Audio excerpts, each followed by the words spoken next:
Miles likes his job. He really does. It's at least interesting enough that he can pretend to enjoy it. He gets to help people, sorta. He's there to tell them everything will be okay, when to them it seems that the whole world is rigged against them. He provides damage control for those that society spits out along its never-ending quest of progressing greatness.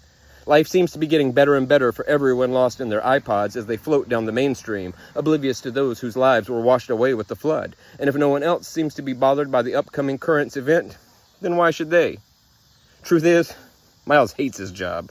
It's just papers and buttons and fake smiles and an endless charade of convincing himself that he has the mental stability required to live within the dream, captive to the illusions of a functioning global community, a self-inflicted prisoner of the economic sanctions of life, liberty, and the ever-loosening pursuit of complacency.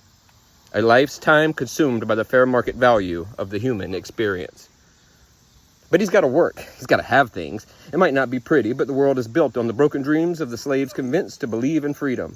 And even if the powers that be control the whole thing, pulling the strings that keep our hands tied from ever making real change, what can he really do about it anyway?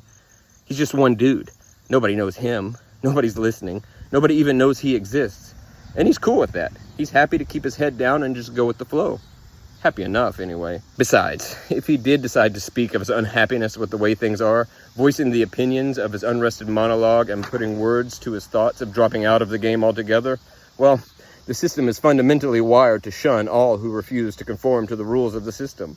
The worth of a human can be easily quantified in rational numbers, from the negotiated wage of forfeiting one's own lifetime to the size of the mortgage acquired to prove full-blown adulthood. Money makes the world go round, and as hard as it is to convince yourself that you're alive without it, it's even harder to prove it to anyone else.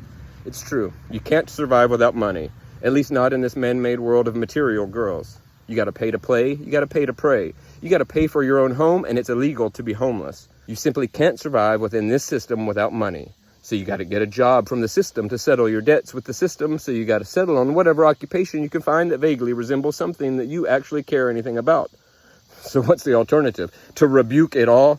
To refuse to participate in the insanity demanded by modern society? To allow yourself to fall out of civilization's good graces and take up residence among the cracks in the sidewalk?